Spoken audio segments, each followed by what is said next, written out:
Hello and welcome everyone. हम आज फिर से हाजिर हैं एक नई मीटिंग में बुक क्लब की, जहां आज हम लोग डिस्कस करेंगे गुरजीएफ की जो हम लोग बुक पढ़ रहे हैं अभी। टाइटल इन सर्च बताना। Of being. Yes, in search of being, fourth way to consciousness है। तो इसके बारे में हम पढ़ेंगे, जो कि सबने थोड़ी थोड़ी पढ़ी है आई गेस। जहां तक भी पढ़ी है वो सब बताएंगे। और भी जो लोग बुक्स पढ़ रहे हैं वो अपनी अपनी बुक्स के बारे में बताएंगे, जिस जिस बुक्स के बारे में वो पढ़ रहे हैं, जो भी चीजें उनको हिट करी हैं, अच्छी लगी हैं, मजा आया है, प्रैक्टिस में ला रहे हैं। They will inform, we will share our experiences with each other. So let's start. कौन बताएगा सबसे पहले? अच्छा, सबसे पहले ये बताओ कि कितने पेजेस पढ़ लिए हैं वो वाली बुक के, गुरजीएफ के in search of being. I am in page 25, 26 I think. नहीं, आज मैं चार और पढ़ी, 29। हाँ। मैं वही 60-70 पेजेस के अराउंड हूँ, उसके आगे 3-4 पेजेस ही और पढ़ पाई ओके। 2 दिन में। टाइम। और कोई शुरू किया हो? तृप्ति मैम, आप कुछ शेयर करो। जैसे आप शायद तुलसी दल भी पढ़ रहे हो और उसके पहले योग परंपरा वाक क्षेत्र।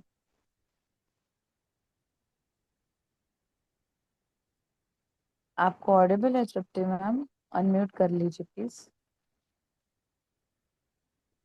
हम्म।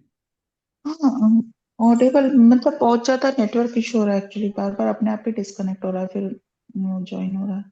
तो मैं सुन भी नहीं पा रही हूँ, बोल भी नहीं पा रही हूँ। ओके। तुलसी दल अभी मैंने लास्ट मतलब डे बिफोर यस्टरडे स्टार्ट करी है। तो उतना ज्यादा पढ़ नहीं पाई हूँ मैं, 2-3 पेजेस ही हैं जिनको मैंने रीड आउट किया है। अम, तो और दूसरी जो एक बुक शेयर करी थी उसका फॉन्ट साइज एक्चुअली बहुत छोटा था, तो मैं उसको मोबाइल पे रीड आउट नहीं कर पा रही थी। मैं उसको ऑनलाइन ऑर्डर करके मंगवाया है। वेनेसडे तक मेरे पास 2 बुक आएंगी, फिर एक वो सीतायन है और दूसरी वाली है। फिर तब तक मतलब तुलसी दल के बाद फिर मैं उनको पिकअप करूंगी। तो तुलसी दल में मुझे एक्चुअली डाउट था, मैंने आपसे शेयर भी किया था। हाँ उसमें कुछ कुछ पॉइंट्स थे। तो वो वाला मैं अभी डालू क्या ग्रुप में? हाँ, मैं वही उस समय, क्या मैं आपको यही बोल रही थी जब स्टार्ट की मीटिंग। तो मैं आपको हम्म, रिप्लाई नहीं कर पाई, बट हम अभी उसको डिस्कस कर सकते हैं। हाँ उसमें जैसे है ना, तो थ्री एक था चैतन्य चैतन्य का जो था, चैतन्य की शाखाएं। तो हम्म। उसमें प्राण शक्ति शाखाएं थी, कॉन्शियस यूनिट थी और इलेक्ट्रोमैग्नेटिक एनर्जी यूनिट थी। तो जो सजीव देव थी उसमें एक थर्ड पॉइंट था, कुछ चैतन्य शाखाएं प्राण शक्ति शाखाएं बनकर रूपांतरित होती हैं। इन प्राण शक्ति शाखाओं का समुदाय ही मूल प्रकृति है। ये मूल प्रकृति ही क्रमशः स्थूल प्रकृति अर्थात पंचभौतिक बनकर रूपांतरित होती रहती है। तो ये मतलब मैं कोरिलेट नहीं कर पा रही थी एक दूसरे से, मुझे समझ में नहीं आ रहे थे क्योंकि ये वर्ड मेरे लिए नए हैं। तो मैं इनका जो एसेंस है वो नहीं ग्रैब कर पाई। चैतन्य शाखाएं, मैं एक बार रीड कर लेती हूँ। एक जैसे एक कुछ मिनट, हाँ। चैतन्य। एक बार एक ग्रुप में हाँ शेयर कर देंगे क्या? हम लोग भी फिर रीड करके फिर। हाँ हाँ, हाँ। एक सेकंड में फॉरवर्ड कर देती हूँ।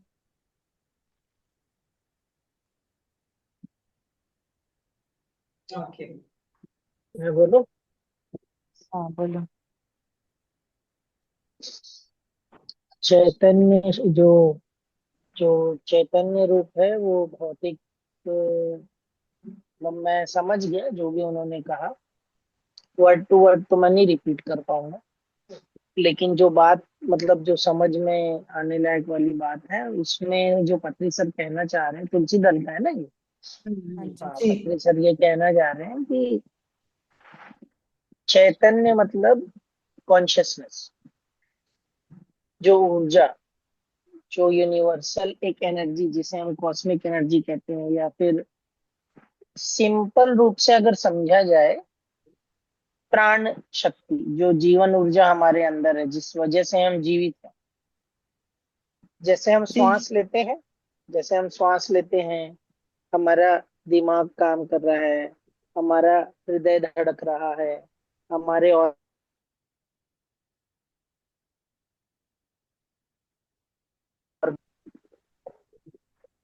नहीं, एक अज्ञात ऊर्जा है जो ये चला रही है। हमें लगता है कि ये मेरा मुख है, मैं बोल रहा हूं,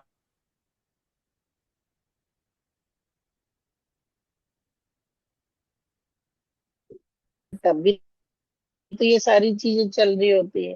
हम्म जब हम सो जाते हैं हम्म तब हम एक प्रकार से मृत हो जाते हैं, जी। टेम्परेरी डेथ हो जाती है हमारी, क्योंकि उठने के बाद हमें एहसास होता है कि हम सो रहे थे। हम्म सोते तक हमें एहसास नहीं होता। हम्म बहुत बार ऐसी स्थिति भी आती है जब हम स्वप्न देख रहे होते हैं हम्म और वो हमारे लिए बहुत रियल होता है, हम्म बट जब हम उठ जाते हैं तब हमें लगता है अरे हम तो सपना देख रहे थे। बट वो इतना रियल होता है, वो है हमारा subconscious mind. Hello, electromagnetic waves जिसके बारे में सर बता रहे हैं, यानी एक तो वो कॉन्शियसनेस, वो एक एनर्जी जो हमारा बॉडी चला रहा है, और एक सबकॉन्शियस माइंड, एक इलेक्ट्रोमैग्नेटिक वेव जो एनर्जी क्रिएट कर रहा है, जो हमारे कर्म, जो भी नॉलेज, जो भी इंफॉर्मेशन हम लेते हैं उससे हमारा एक मेमोरी डेवलप होता है, जो कार्मिक अकाउंट की तरह हमारे हर लाइफ में आगे वो ट्रांसफर होता जाता है। और जो पंचभूत, जो कॉन्शियसनेस, इसी से हमारा शरीर बनता है। इसका क्या मतलब है? जल, वायु, आकाश, पृथ्वी, अग्नि, ये पांच तत्व से हमारा शरीर बना है। नहीं, 70% बॉडी है। इसमें लिखा है हाँ प्राण बताइए बताइए शक्ति बताइए। शाखाओं का समुदाय ही मूल प्रकृति है। मूल प्रकृति हाँ है तो मतलब समुदाय क्या है, हाँ, मतलब प्राण शक्ति शाखाओं समुदाय, का समुदाय। हाँ प्राण शक्ति शाखाएं, ये पांच जो है, ये मैंने कहा पंचभूत, ये यही यही है। अच्छा। आप इसको अलग अलग तरीके से भी डिवाइड कर सकते हैं। आपने सुना होगा 7 types of body, 7 types of hmm consciousness, 7 chakras, कुछ भी हो सकता है, ये सब शाखाएं ही हैं। मतलब हम्म एक ट्री के अलग अलग ब्रांचेस, ये सारे मिलके ही एक शरीर बनती है, एक जीवन बनती है। उसी हम्म प्रकार पंचभौतिक, जैसे मैंने अभी कहा, ये भी एक एग्जाम्पल ही है ना। ये आकाश, वायु, जल, अग्नि, पृथ्वी। पृथ्वी क्या है? मट्टी, कहते हैं ना मट्टी से आए हैं मट्टी में मिल जाएंगे। मट्टी से हम्म आए का मतलब क्या है? एक केला उगता है, मट्टी से ही उगता है, केले का पेड़ है, केले का पेड़ का बीज लगता है, फिर वो वृक्ष बनता है, फल आता है, उसे हम खाते हैं और वो हमारा शरीर बन जाता है। ठीक बात है। मूल प्रकृति ही क्रमशः स्थूल प्रकृति अर्थात पंचभौमिक बनकर रूपांतरित होती रहती है। हाँ मतलब पंचभौमिक बनकर बार बार आते रहते हैं जीवन में, हाँ ऐसा है। हाँ, जैसे कि एक तो मैंने कहा, जैसे हमने केला खाया, मट्टी से ही आया हमारे शरीर में और हमारा हमारा शरीर बना। हम जल पीते हैं, 70% हम्म हमारा बॉडी जल का है। आकाश तत्व है, वायु, प्राण वायु जो हमारा चल रहा है ना। आकाश तत्व और वायु जो हम ब्रेथ लेते हैं, और हमारे अंदर जो भी 3 प्रकार की जो वायु होती है, कहते हैं ना कि गैस जिसको बहुत ज्यादा बीमारी होती है उसको गैस क्रिएट होता है। तो इसका मतलब ये है कि जब शरीर में गैस की इम्बैलेंस हो जाती है, वो प्राण वायु की जो इम्बैलेंस हो जाती है, तब ये गैस का प्रॉब्लम होता है। लेकिन ध्यान और योग से ये प्रॉब्लम हमें हम्म नहीं होती। तीसरा हो गया अग्नि, हमारा जो टेम्परेचर है, हमारा जो पाचन क्रिया है, ये सब जटा अग्नि है, इसी से हमारा बॉडी जो है रन करता है। ऊर्जा, जो भी एनर्जी हम क्रिएट करते हैं, लव, एंगर, सैडनेस, एक्सेटिक जॉय, ये सब हमारा जटाग्नि, अग्नि डिसाइड करता है ना। जल, वायु, आकाश, पृथ्वी, और क्या बच गया? सभी हो गया, पांचों तत्व, है ना। तो ये जब पांचों चीजें हो जाती है, अब शरीर छूटा, फिर चेतना, फिर ऊर्जा हो गई, फिर वही इलेक्ट्रोमैग्नेटिक वेव, कार्मिक, जो हमारा जो नॉलेज, इंफॉर्मेशन, एनर्जी ट्रांसफर हुआ नेक्स्ट बॉडी में। तो जो आपने लास्ट लाइन कही ना, कि बार बार वो हम्म पंचभौतिक शरीर, मतलब हम्म पंचभौतिक रूप में वो रूपांतरित होता रहता है, मतलब बार बार शरीर लेता है। और ये कब तक चलेगा? जब तक हम्म ये लाइफ साइकिल हमारा पूरा नहीं हो जाता, या फिर हम मोक्ष की प्राप्ति नहीं कर लेते, या परमात्मा को नहीं पा लेते। परमात्मा को पाना, चेतना को पाना, एनलाइटेंड होना, कॉन्शियसनेस को समझना, प्रकृति को जानना, पर ये सब का मतलब एक ही होता है। खुद को जानना, ये सब एक ही है। अलग अलग तरीकों से इसको बताने का तरीका है। इसका क्या मतलब हुआ पंचभौमिक पदार्थ? परिणाम क्रम का मतलब क्या हुआ? कॉमा लिखा एक है। बार पूरा पढ़िए, एक देहों बार की पूरा पढ़िए। उत्पत्ति होने के हम्म। पंचभौमिक पदार्थ परिणाम क्रम में इसका क्या मतलब, ये मुझे समझ में नहीं है। कॉमा देहों की उत्पत्ति होने के बाद चैतन्य शाखाएं, कॉमा हाँ देही बन देह में प्रवेश करती हैं। हाँ, तो अलग अलग। परिणाम क्रम अभी से क्या मतलब है? क्रम मतलब ये बार बार रिपीटेड होता है। और हम सब एक्चुअली परमात्मा एक ही है। एक हम्म परमात्मा के ही हम सब बच्चे, हम कहते हैं ना। यानी हम्म जैसे सनलाइट है, सन हम्म एक है। सनलाइट हम सब पे हम्म पड़ रहा है, और सनलाइट से हमको हम्म क्या मिलता है? Vitamin D. हम्म तो सन एक है, सन की एनर्जी एक है, लेकिन आप में, मुझ में और हम सब में वही लाइट पड़ रही है, और हम में विटामिन डी क्रिएट हो रहा है। तो एनर्जी एक है, हम्म लेकिन हम सबको बराबर मिल रहा है, और हम हम्म सबके अंदर वो एनर्जी है। तो वो एक एनर्जी अलग अलग रूप में हम सबके अंदर है, ये बताने की कोशिश की जा रही है। एक ही एनर्जी हम सबके अंदर है, अलग अलग तरीके से। लेकिन आपका अपब्रिंगिंग, आपका बचपन अलग है, मेरा अपब्रिंगिंग, मेरा बचपन अलग है, आपके नॉलेज अलग है, मेरे नॉलेज अलग है। तो हमारी समझने की क्षमता, हमारे स्किल अलग हो सकते हैं, लेकिन हम सब हैं उस एक ऊर्जा के ही स्रोत। लेकिन अलग अलग तरीके से हम डेवलप होते हैं, जैसी हमारी समझ और जैसे हमारे नॉलेज है।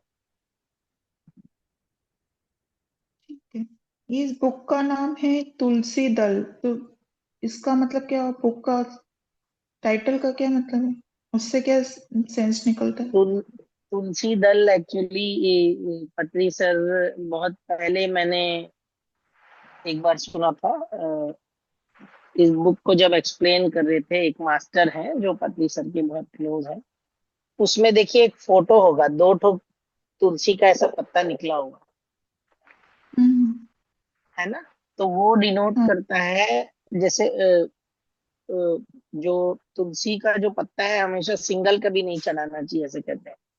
तो उस पंखुड़ी को दल, मतलब वो पूरा जो एक पार्ट होता है ना, जो डंठल से तोड़ हम्म के जो चढ़ाते हैं, हम्म उसको हम्म तुलसी दलम कहते हैं। तो वो हम्म नारायण के ऊपर चढ़ता है।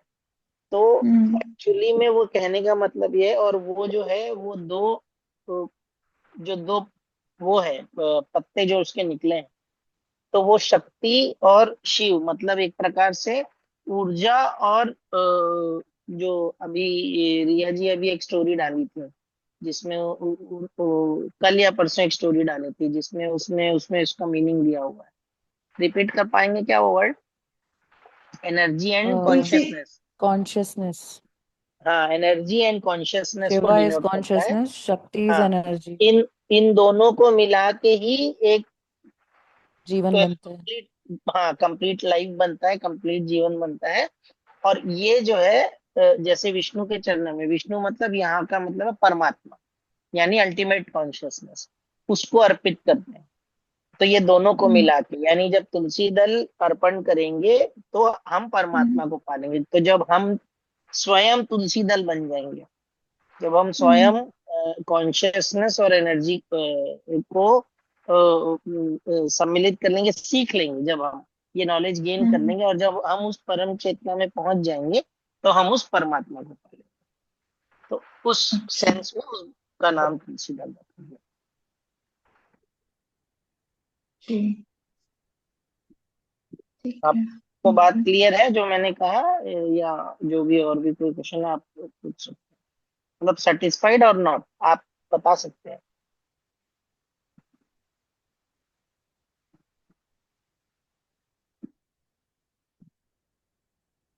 रप्ती जी, आप आप म्यूट हो गए। नहीं, मुझे क्लियर है आपने जो बोला। मतलब ओके। उसका इन जो 3 to 5 पॉइंट है उनका मैं अगर एसेंस जानना चाहूँ तो यही है कि चैतन्य शाखाएं जो है हमारे कॉन्शियस जो है बॉडी वो बार बार मतलब पंचभौमिक पदार्थों के साथ एक रूप में रूपांतरित होके बार बार देह में प्रवेश करती रहती है। ये इन जी शॉर्ट जी तीनों जी का जी 3 to 5 का मीनिंग। जी जी बिल्कुल। जी थैंक यू। मुझे एक और क्वेश्चन पूछना था, पूछ हाँ सकते हैं पूछिए। क्या? हाँ बिल्कुल इस बिल्कुल बुक से पूछिए। इस बुक से रिलेटेड नहीं है। जैसे कोई बात नहीं। हाँ, हम मतलब हम लोग नहीं, मतलब आप सब लोग मेनली मास्टर बोलते हैं एक दूसरे को। तो मतलब मुझे पता है कि मैं तो नहीं हूँ मास्टर और दूसरे भी जो बिगनर्स है वो भी मास्टर नहीं है। तो मास्टर कौन होते हैं? मतलब उनने क्या अचीव कर लिया होता है जिसके बाद वो मास्टर होते हैं? देखिए, अलग अलग ग्रुप में अलग अलग नाम लिया जाता है। जैसे संतों में कहते हैं गुरु शिष्य होता है। हम्म स्कूल में हम्म होते हैं टीचर स्टूडेंट। हम्म तो हमारे जो गुरु जी हैं पत्री सर, क्या आप कभी मिले उनसे? हम्म। नहीं सर, मैं कभी नहीं मिली। कोई बात नहीं। पत्री सर देखिए, संतों का सिर्फ पत्री सर ही नहीं, जितने भी संत महापुरुष हुए हैं, जितने भी सदगुरु हुए हैं, उनका एक अपना ही हम्म तरीका होता है लोगों को ज्ञान हम्म देने का। उनके हर हम्म काम में, उनके हर शब्द में, उनके हर बोली में और उनके हर एक्शन में कुछ ना कुछ हम्म मीनिंग होता है। हम्म तो पत्री सर ने PSSM, pyramid spiritual societies movements बनाया, तो उसमें उन्होंने हम्म कहा कि यहाँ पे कोई भी गुरु या शिष्य नहीं है, सब यहाँ इक्वल है। सब फ्रेंड्स हैं, सब इक्वल है और सब हम्म फ्रेंड है, मैत्री बुद्ध है। और हम्म उन्होंने कहा कि यहाँ सब मास्टर है। स्टूडेंट सिर्फ एक ही दिन रहता है, पहला दिन जब वो मेडिटेशन सीखता है। एक बार हम्म वो जब मेडिटेशन सीख जाता है तो वो खुद मास्टर बन जाता है, क्योंकि आनापानसति ध्यान इतना आसान है कि आप एक बार सीख कर करते हैं तो आप दूसरों को भी सिखा सकते हैं, इसका कोई नियम नहीं। जैसे बाकी ग्रुप्स, बाकी संघों में क्या होता है, नाम लो, नियम करो, उसके बाद इतने लेवल में पहुंचो, मठाधीश बनो, फिर आप सिखा सकते हैं, या फलाना, मतलब मैं नाम नहीं लूंगा। बट पीएसएसएम जी में जी। पत्री जी ने कहा कि एक दिन आप बस पहले दिन बातें तो आप स्टूडेंट हो, उसके बाद आप मास्टर हो। और दूसरी बात, जैसे आपने कहा कि मैं मास्टर नहीं हूं, नए लोग मास्टर नहीं हूं, ऐसा नहीं। पत्री सर हमेशा कहते हैं जो बाद में आता है, जो नया आता है, वो और ज्यादा अपग्रेडेड और वो ज्यादा नॉलेजेबल मास्टर होता है। जैसे कि एक मोबाइल फोन 2010 में रिलीज हुआ और हम्म 2025 में पुराना मॉडल आएगा कि नया मॉडल आएगा? न्यू नया वन मॉडल आएगा। नहीं, तो मेरा जो कहने भी, का मतलब ये था कि जैसे आपकी बात तो ठीक है कि मैं सब बता रहा मास्टर है हूँ, बट आपके फिर भी। आपके जवाब में भी आऊंगा, आपके जवाब में भी आऊंगा, मैं आपके जवाब, आपके सवाल में भी आऊंगा कि ऐसा क्या करें हम्म या ऐसा क्या किया है जिस वजह से मास्टर कहलाते हैं। लेकिन एक्चुअल हम्म मास्टर क्यों कहते हैं, मैं उसको क्लियर कर रहा हूँ कि आप जी। भी मास्टर हैं। अपने मन से तो पहले ये निकाल दीजिए कि आप मास्टर नहीं हैं, आप भी मास्टर ही हैं। और जितने भी जी लोग जी। ध्यान करते हैं, हर कोई मास्टर है, कोई सीनियर या कोई जूनियर नहीं है।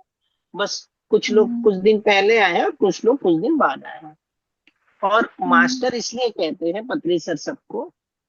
जब भी मैं सर से एक बार पूछा भी था कि सर हम देखते हैं कि बहुत सारे लोग गलत हरकत और गलत चीजें करते हैं, फिर भी आप उनको बहुत रेस्पेक्ट करते हैं, आप उनको हमेशा अच्छा ही बोलते हैं। तो पहली बात तो उन्होंने कहा कि किसी में मतलब मुझे जो समझ में आया, पहली बात ये है कि सब में अच्छाइयां भी होती है और बुराइयां भी होती है। तो आप अच्छाइयों पे फोकस हम्म, करो, बुराइयों को इग्नोर करो, ये तो मेरा सोच है। लेकिन पत्री जी ने जी। कहा कि मैं हर किसी को अल्टीमेट रूप में देखता हूँ। जर्नी हम्म सबकी थोड़ी पीछे थोड़ी बाद में, किसी को 10 किलोमीटर हम्म लगेगा पहुंचने में, कोई 20 किलोमीटर पीछे, कोई 30 किलोमीटर, लेकिन है सब हम्म उसी रास्ते में। और सबको वहीं हम्म पहुंचना है, सबको अल्टीमेट कॉन्शियसनेस उस परमात्मा में पहुंच के और परमात्मा स्थिति ही पानी है। तो उस हम्म अल्टीमेट सिटी को मैं देखता हूँ और उनको वैसा रेस्पेक्ट करता हूँ, क्योंकि हर कोई परमात्मा है, हर कोई मास्टर है, हर कोई गॉड। और जी। अब आते हैं आपके सवाल पे कि ऐसा क्या करें जिससे कि मास्टर हम कहला सकते हैं। नहीं, पहली क्या बात, करे नहीं, मतलब जैसे मास्टर ऐसा की क्या क्वालिटी, किया, जैसे ध्यान के क्वालिटी। टाइम पे। हाँ, जैसे ध्यान के टाइम पे वो उनका कंसंट्रेशन अच्छा बन ऐसा जाता है, या कुछ फिर डेली नहीं लाइफ होता में? है, सबका अलग अलग होता है, सबकी अलग अलग एक्सपीरियंस होती है। आप किसी को एक मतलब आप मास लोगों को मतलब बहुत सारे लोगों को एक एक्सपीरियंस में नहीं डाल सकते। सबकी अपनी क्वालिटी, सबकी एनर्जी होती, सबकी स्थिति होती। हाँ, इसमें पहुंचने के लिए या फिर हर कोई जो भी कुछ कर रहा है, ये 5 चीजें होनी चाहिए। वो है ध्यान, स्वाध्याय, सज्जन सांगत्य, शाकाहार और पिरामिड एनर्जी के साथ अपने एक्सपेरिमेंट और इस्तेमाल कर। ये 5 चीजें अगर आप करेंगे तो हम्म। आपके अनुभव भी शुरू होंगे और आपके साथ चीजें भी बदलने लगेगी। और अलग अलग मास्टर्स के अलग अलग अनुभव होते हैं, उसमें सज्जन सांगत्य में आ जाता है कि आप अलग अलग मास्टर्स के अनुभव सुने, पत्री सर के टॉक सुने, हम्म। ओशो के टॉक सुने, और हम्म। जितने भी सदगुरु हैं उनके टॉक सुनिए। उससे जो समझ में आए, सबकी अपनी समझ है। आप हो सकता है आप कुछ सुने और आपको कुछ बात समझ में आए, मैं कुछ सुनूं मेरे को कुछ उसमें बात समझ आए। तो सबकी अपनी अपनी स्थिति होती है। मैंने जो कुछ भी कहा हो सकता है उसका मतलब कुछ और हो, लेकिन आपने अपनी समझ के हिसाब से उसे समझा होगा, है कि नहीं? जी। तो सबकी जी। जी। अपनी स्थिति होती है, इसको एक्सप्लेन या डिस्क्राइब नहीं किया जा सकता। हाँ, कुछ लोग होते हैं जो बहुत सारी बार ऐसी बातें करते हैं कि मैं ये कर सकता हूँ, मैं ये कर सकती हूँ, मेरे से ये हो जाएगा, चमत्कार, मिरेकल, इन सभी चीजों की बातें करते हैं जो। तो हो हम्म। सकता है वो सही भी कह रहे हो सकता है वो गलत भी कह रहे हो। तो सबसे बेस्ट तरीका है खुद एक्सपेरिमेंट करिए और खुद प्रूफ लेके आइए कि ये सही है कि गलत। किसी भी लोगों की बातों पे, सुनी सुनाई बातों पे विश्वास नहीं करना है। मैं यहाँ तक ये भी कहता हूँ, जो कुछ भी मैं कह रहा हूँ उन सब बातों पे भी विश्वास नहीं करना है। जो भी सुन लिए अच्छी बात है, उसको अपने जीवन में अप्लाई करिए, एक्सपेरिमेंट करिए, और अगर वो सही है तो उसको फिर प्रूफ में लाइए कि हाँ ये सही है। सिर्फ इसलिए मत मान लीजिए या मैंने कह दिया या किसी ने कह दिया। यहाँ तक कि पत्री सर कहते हैं मेरी बात भी मत सुनो, खुद प्रैक्टिस करो, अनुभव में लाओ और फिर विश्वास करो। कहते हैं ना, पहले इस्तेमाल करो और फिर विश्वास करो। यहाँ पे वही काम करता है, अध्यात्म यही है। यहाँ भक्त नहीं बनना है, आध्यात्म। यहाँ पे मास्टर बनना है। हाँ बोलिए। नहीं, ठीक है सर। मेरे मतलब मेरा जो था, मैं जो चाहती थी कि सेल्फ कंट्रोल होना चाहिए हर चीज में। जैसे कुछ डिसाइड करूं तो वो मैं उसको करूं। मतलब एक ये था मेन मेरा मेडिटेशन ज्वाइन करने का। दूसरा, वॉट एवर इट इज, मतलब हेल्थ से रिलेटेड है कि मैंने कोई टारगेट रखा है कि मुझे ये करना है। मेरे करियर से रिलेटेड है, मेरी फैमिली से रिलेटेड है कि मैं उनके लिए ये करूं जो भी है। सोसाइटी से रिलेटेड है। तो ये सब चीजों के लिए मतलब मैं चाह मतलब कि वो चीजें मेडिटेशन से फिर आपको आती हैं, आपको वो थोड़ा सा स्पिरिचुअल पावर भी मिलता है। तो मुझ में तो ऐसा कुछ भी नहीं है तो इसलिए मैं कह रही थी कि मैं तो नहीं हूँ मास्टर। मैं तो जो डिसाइड करती हूँ कभी कुछ कर ही नहीं पाती। मतलब वो डिले ही डिले होता जाता है, पोस्टपोन होता जाता है। मतलब मेरी तरफ से ही होता जाता है कि नहीं यार, आज नहीं कल करूंगी, आज नहीं कल। तो वो सब चीजों को कंट्रोल इन कंट्रोल लेने के लिए मैंने मेडिटेशन और हेल्थ इश्यू जो थे उनको सब मतलब रिमूव करने के लिए स्टार्ट किया था। तो अभी तो ऐसा कुछ भी नहीं था, इसलिए मैं कह रही थी कि मैं तो मास्टर नहीं हूँ। तो जो मास्टर कहलाते हैं वो क्या सेल्फ कंट्रोल्ड और मतलब इतने अवेकन हो जाते हैं कि वो किसी की गलती को भी माफ कर देते हैं और अपनी डेली रूटीन को भी मतलब मैनेज कर लेते हैं without any up and down जो रहते हैं उसमें इरिटेट हुए बिना। तो वो मास्टर कहलाते हैं क्या? ऐसा ये मेरा था। नहीं, उससे इसका कोई थैंक यू, संबंध क्लियर नहीं हो है गया मुझे ऐसा। वो आपका हाँ, पॉइंट। ऐसा कुछ नहीं है, वो सदगुरु ही होते हैं जो ऐसा कर पाते हैं। और वो जो उच्च कोटि की स्थिति जिनकी होती है और जो परमात्मा को पा लेते हैं या एनलाइटेंड होते हैं, वही वो सारी चीजें कर पाते हैं। और बाकी लोग का तो फिर दिखावा और ड्रामा ही चलता है। आपको कितना समय हो गया है ध्यान में आके? मुझे मतलब सच तो मेरे को 6 मंथ ऑलमोस्ट होने को आए हैं। मोर देन 6 मंथ ही होगा, मतलब ऑलमोस्ट 1 ईयर हो रहा होगा। और जो मेरा मेडिटेशन है वो ऐसा होता है कि कई बार मिस हो जाता है, मतलब डेली नहीं हो कहाँ पाता। रहते हैं आप? कहाँ रहते हैं? मैं रायपुर में ही रहती हूँ। ठीक है। तो ऐसा है कि जो भी आपने कहा, मैं समझ गया आपकी बात कि आप सेवा करना चाहती हैं और लोगों की मदद भी करना चाहती हैं। और बहुत बार बहुत सारे पावर्स भी होते हैं जिससे हम लोगों को हेल्प करते हैं। तो एक्चुअली इसके पीछे कारण कुछ और है। काम, क्रोध, लोभ, मोह, अहंकार कहीं ना कहीं हमारे अंदर बहुत ही सूक्ष्म, बहुत ही बारीक रूप से हमारे शरीर में रहता है, हमारे इंद्रियों के रूप में हमारे अंदर रहता है, और हमें वो दिखता नहीं है। आप रेगुलर ध्यान करते रहें और ये 5 फिंगर कॉन्सेप्ट पतरी सर का फॉलो करते रहें। ध्यान, स्वाध्याय, सज्जन संगत, पिरामिड एनर्जी का इस्तेमाल और शाकाहार, वेजिटेरियन, धीरे धीरे आप बदलाव देखेंगे। और समय हम्म, के साथ चीजें बदलेंगी। 6 महीना कोई बहुत ज्यादा टाइम नहीं होता है। हाँ पता है मुझे। लोगों को सालों साल लग जाते हाँ हैं, लग लोगों जाते का हैं जीवन लग बिल्कुल। जाता है। क्योंकि हमें नहीं पता है ना कि हमने पास्ट लाइफ में हम्म। या फिर बचपन से आज तक ऐसी क्या गलतियां की है, ऐसे क्या कर्मा बनाए हैं जिस वजह से हम्म, हमें अभी वो नहीं मिल रहा है। तो हम किसी को देख कर जज नहीं कर सकते कि इनको ये हो रहा है, हमारे साथ ये नहीं, मतलब कंपेयर नहीं कर सकते, है ना। जी हम एक जी। दूसरे को कंप्लीट कर सकते हैं एक दूसरे की हेल्प करके। तो यही तरीका है, और मिल के एक दूसरे से ABC अगर आता है तो आप ABC सिखाइए और EFG सीखिए। तो तरीका यही है, हम्म, धीरे धीरे आगे बढ़ना है और सब होता जाएगा। जी थैंक यू।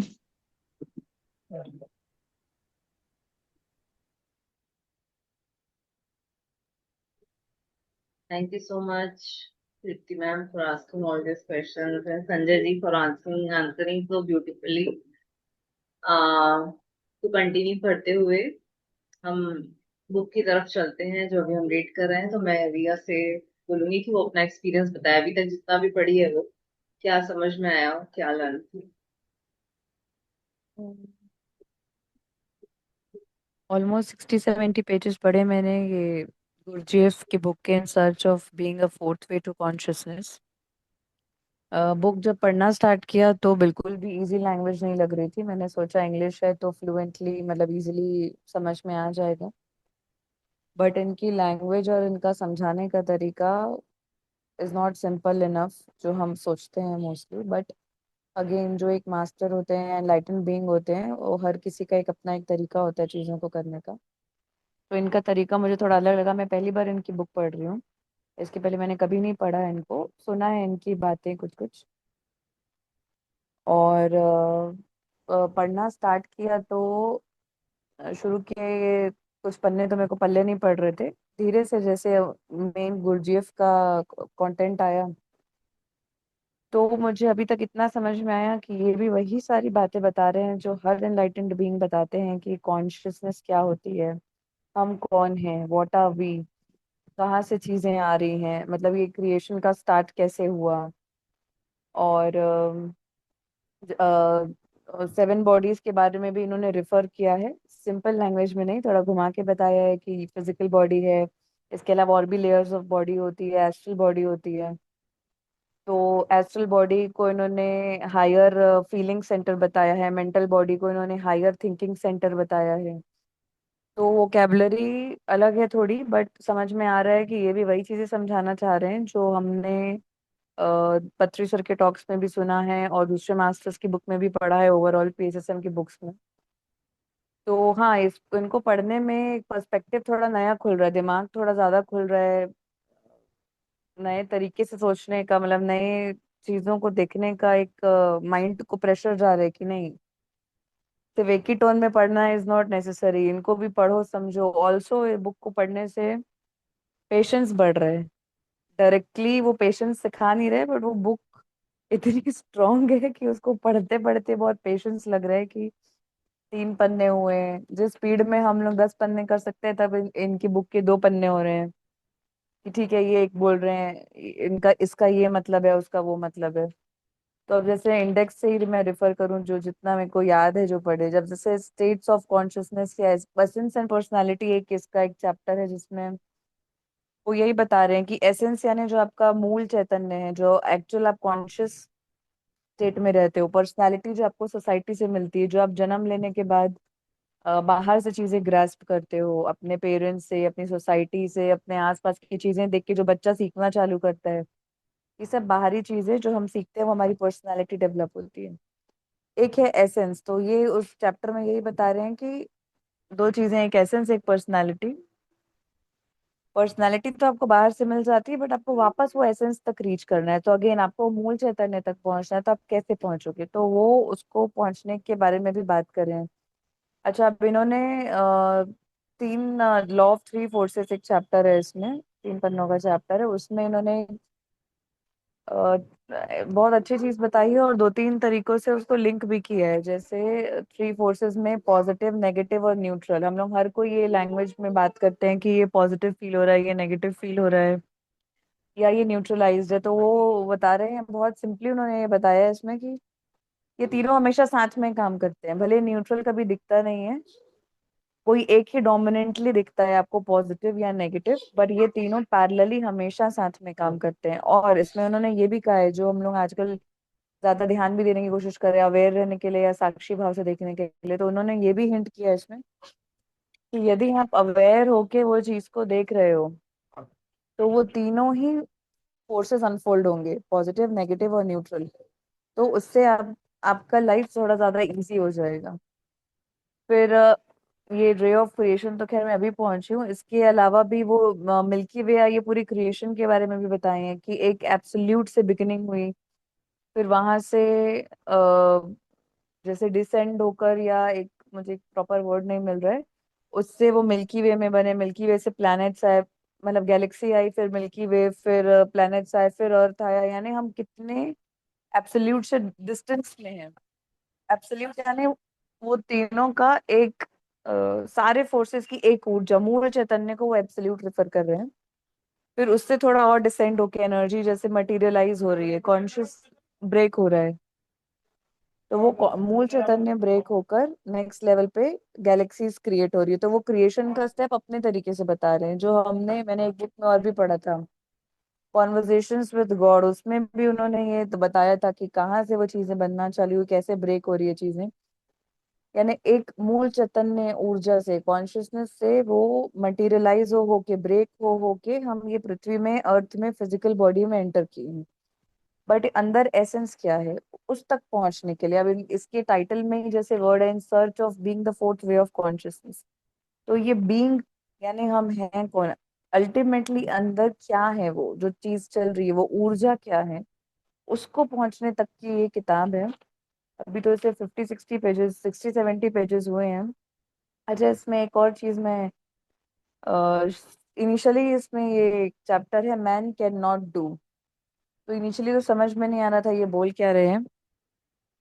हमको मोस्टली यही लगता है कि हम कर रहे हैं, हमसे हो रहा है, हम कर रहे हैं, हम मतलब बहुत ज्यादा फोकस रहता है कि अगर ये हम नहीं करेंगे तो ये चीज होगी नहीं, यदि इसको एक्ट में नहीं लाएंगे तो ये होगा नहीं। पर इसमें बहुत ही ब्लंटली इन्होंने बोला है कि man can not do, it is already done. ये चीजें हो रही हैं, आप बस उसके एक छोटे से हिस्से हो। यू आर दिस, इतने तिनके बराबर हम हिस्से हैं।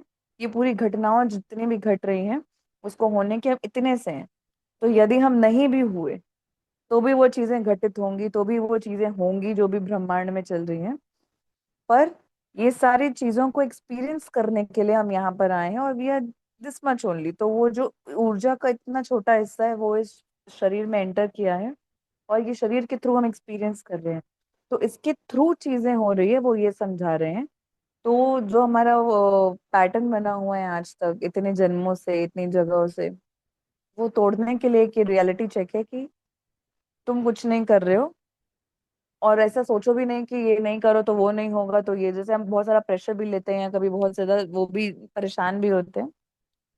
बट इसको पढ़ते पढ़ते थोड़ा एक रिलैक्सेशन भी आ जाता है कि ठीक है, ऑलरेडी एक शक्ति है जो काम कर रही, जो भी शिव शक्ति की हम बात कर रहे थे।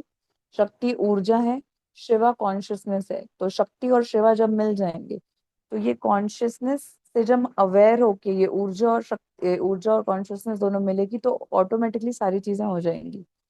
तो वो अवेयरनेस हमको डेवलप करनी है। So we are not the करता ही है। जैसे वो भागवत गीता के भी रेफरेंस कई बार हम लोग सुनते हैं कि तुम करता नहीं हो। तब समझ नहीं आता था ये हो क्या रहा है, अभी भी उतना क्लियरली अभी तक समझ नहीं आता था कि हम करता कैसे नहीं है, हम तो कर रहे हैं ना।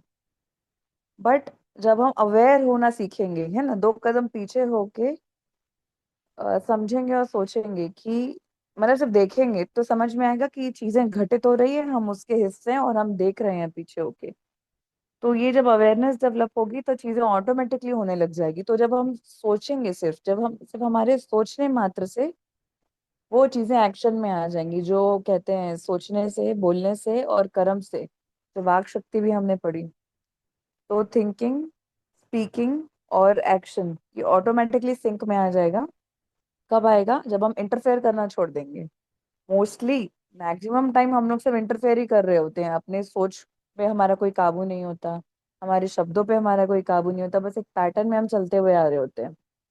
पर जब ये सारी बुक्स हम पढ़ते हैं और बार बार एक रिमाइंडर आता है कि आप करता नहीं हो, आपके माध्यम से चीजें हो रही हैं, आप उसको एक्सपीरियंस कर रहे हो, you are just the medium here, आप करता नहीं, आप एक मीडियम हो और ये सारी चीजें हो रही हैं बस। तो जब हम ऐसा सोचते हैं और दो कदम पीछे हट के पॉज लेके सिर्फ देखते हैं चीजों को, तो हमारा मन भी शांत होता है। फिर हम अपने मन के थॉट्स को रेगुलेट करते हैं कि अच्छा हम ये जो भी सोच रहे हैं ये अच्छा नहीं लग रहा है, या फेवरेबल नहीं है, या नेगेटिव है, या लो एनर्जी है। तो एक चॉइस आ जाती है, फिर ये नहीं सोचना है क्योंकि पॉज में चले गए, हम सिर्फ सोच देख रहे हैं। देखने से हम पॉज में चले जाते हैं, वो स्टॉप लग जाता है। फिर हम चूज करते हैं कि ये नहीं सोचना, ये अच्छा नहीं है। तो फिर जब हम एक्चुअली में जो हमारा डीप डाउन डिजायर है, वो चैतन्य जो भी चाह रहा है, फिर वो चीजें आपके सिंक में आने लग जाती है। फिर आप सिर्फ उस खेल को देख रहे होते हो, फिर आपको समझ में आता है कि आप करता नहीं हो। चीजें ये ब्रह्मांड में होंगी, जैसा आप सोचोगे, बोलोगे, करोगे। और करोगे तो वो ऑटोमेटिकली, तभी वाक क्षेत्र में पतरी सर ने कहा था कि करने में आपका कोई रोल नहीं है। कर कर एक्शन अपने आप हो जाएगा, पर आपके सोचने और बोलने में चीजें मैक्सिमम वो एम्फेसाइज किए थे उन्होंने भी। तो ये इस बुक से कुछ कुछ पार्ट जो मेरे को याद है या जो मैंने सीखा वो ये था। बाकी ये अभी भी प्रैक्टिस बहुत करनी है इस चीज की अवेयरनेस क्रिएट करने की, क्योंकि पैटर्न इतना स्ट्रांग बन चुका है अभी तक कि हमको लगता है कि हम कर रहे हैं, हमसे हो रहा है, हमारे थ्रू हो रहा है, हम कुछ हैं। इस उन्होंने एक चैप्टर में ये भी कहा है, आपको पता भी नहीं है आप हो कौन, बस आपने ऐसा अज्यूम कर लिया है कि कुछ तो भी वैल्यू के आप हो। इतना ब्लंट और इतना सही बात किए हैं इस बुक में, ये एकदम स्ट्रेट कट टू कट। हमको पता भी नहीं हम एक्चुअली है कौन, पर हमको ऐसा लगता है कि हम पूरे ब्रह्मांड की सारी चीजों को जानते हैं और हमको सब कुछ ज्ञात हो गया है। सिर्फ एक छोटा मोटा एक एजुकेशन लेने के बाद हमको ऐसा कॉन्फिडेंस आ जाता है कि हमको सब कुछ होता है, हमको पता है, हम कर लेंगे, हम गए। बट वो ईगो बहुत डेवलप हो जाता है, बट तिनके भर तक का भी कुछ भी वो नहीं है। मतलब मैं कई बार ऐसा भी सोचती हूँ, मेरी बीच में तबीयत भी खराब हुई थी, तब भी मेरे मन में ये थॉट आया था कि जब तबीयत खराब होती है और शरीर में वो ऊर्जा थोड़ी कम होती है, उठने तक की भी ताकत नहीं रहती, और जब हम ठीक रहते हैं तो हम कितने कई बार ताव और उसमें रहते हैं कि अरे सब हो जाएगा, अरे हम सब कर लेंगे, अरे हमको सब आता है, हमको किसी की कोई हेल्प नहीं चाहिए, हमको सब होता है। कई बार होता है ना, हमारी किसी से लड़ाई होती है, हम गुस्सा होते हैं, तो हमारे अंदर ये एटीट्यूड आ जाता है कि ठीक है ना, हमको कुछ नहीं। और वहीं हमारी तबीयत थोड़ी डाउन होती है, ऊर्जा कम होती है, हम कितने हेल्पलेस फील करते हैं, और हमको कोई हेल्प करने के लिए नहीं हो तो हम हिल भी नहीं पाए। तो वही मेरे को लगता था, वो लगता है कि ब्रह्मांड की वो ऊर्जा जो हमको चला रही है, यदि वो ऊर्जा नहीं हो, उसका वो एक रिसोर्स तक नहीं हो, तो हम कुछ है ही नहीं, हम रेत बराबर भी कुछ नहीं है। तो ये इतना, हम जिस पैटर्न में जीते आ रहे हैं, अपने आप को कुछ भी समझते हैं, हम है क्या, मतलब we are actually nothing, we are just the medium जो सिर्फ एक्सपीरियंस करने आए हैं। जब हम हमारा वो पर्सपेक्टिव से मैं सोचना चालू करती हूँ तो मेरे को बहुत हल्का लगता है, मेरे को लगता है life is easy actually.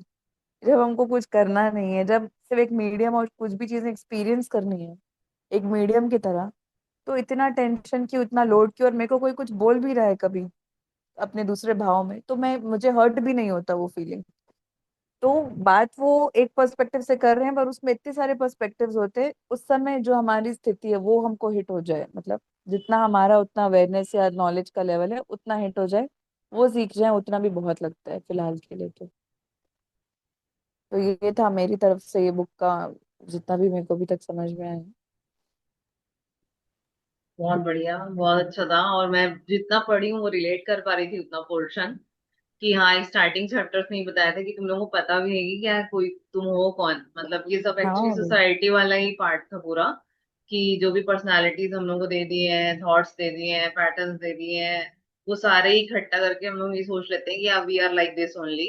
But actually में कोर क्या है, उसके लिए भी मेहनत करनी पड़ेगी। वो ये भी लिखे हैं साफ साफ कि जेन्युइनली अगर किसी को जानना है तो उसको एफर्ट डालना पड़ेगा उसको। अगर जब तक वो अंदर से कीड़ा नहीं आएगा, वो ट्रूथ का कीड़ा नहीं आएगा जब तक अंदर से, कि मेरे को अब कैसे भी जानना ही है कि what is the meaning of all this, जब मैं कौन हूं करके, और आपको हर दिन मेहनत करनी पड़ेगी, कॉन्स्टेंटली एफर्ट लगाना पड़ेगा। और वो ये भी बोले कि अकेले नहीं कर पाओगे तुम, आपको कोई ना कोई साथ में चाहिए मदद करने के लिए, कोई ना कोई आप हो, टुगेदरनेस से ये हो सकता है possible, but you need someone, you can not do it alone. So ये सारी चीजें हिट हुई थी। हाँ, उसमें ये भी क्लियरली लिखा ही था कि आप कभी अकेले होगे भी नहीं। जब ये सर्च चालू होती है और जब आप इनपुट देना स्टार्ट करते हो, तो कोई ना कोई मास्टर, जब आपको हेल्प चाहिए होती है तो वो हेल्प आपको ये यूनिवर्स प्रोवाइड करता है, किसी भी मीडियम से करे। पूछा माची बेटा वीडियो ऑफ। तो वो चीज भी अच्छी लगी, मतलब वो सर्च में, ये खोज में, ये सारी चीजों में भी you will be never be alone. कुछ ना कुछ हेल्प आपको मिलेगी, और वो अल्टीमेट तक पहुंचने के लिए वो सब चीजें होंगी।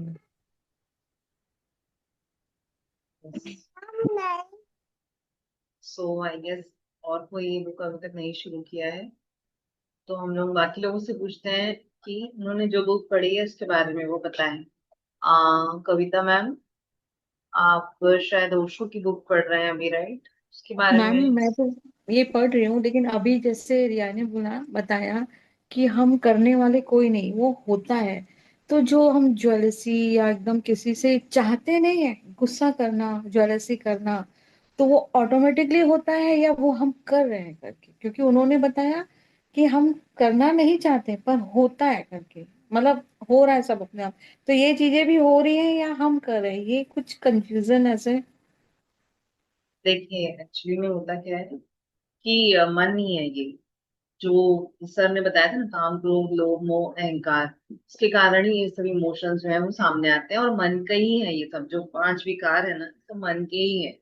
जैसे जैसे, और आप मन नहीं है, देखिए सबसे बड़ा मतलब यहाँ पे बोलना चाहिए जो एक चीज है ना, वो यही है कि ना आप मन है, ना बुद्धि है, ना शरीर है। सो व्हाट आर यू, यही आपको फाइंड आउट करना है।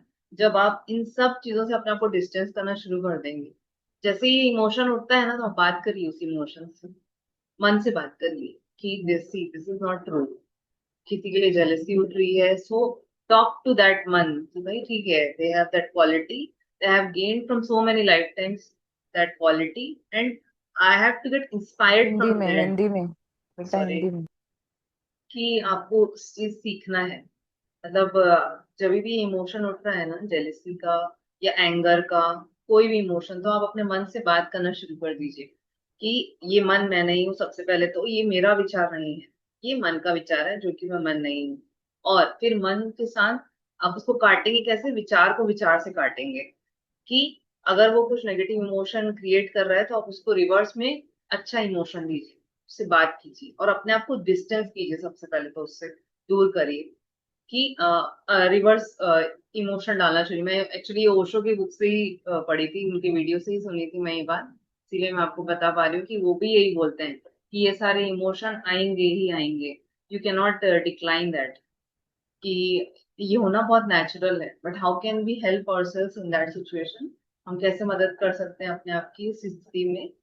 आप उससे बात करना शुरू कीजिए और रिवर्स देना शुरू कर दीजिए वहां पे। ठीक? और ये एक दिन में नहीं होगा, मैंने ये धीरे धीरे प्रैक्टिस करना शुरू किया, तो एक दिन में नहीं हुआ, ये धीरे धीरे धीरे करके बदलाव आना दिखा मेरे को, और ये हुआ एक्चुअली में। अब मेरा वो इमोशन भी हटने लग गया, मेरे को भी जेलेसी का इमोशन जब उठता था, now it has very much, मतलब बहुत ज्यादा वो कम हो गया है।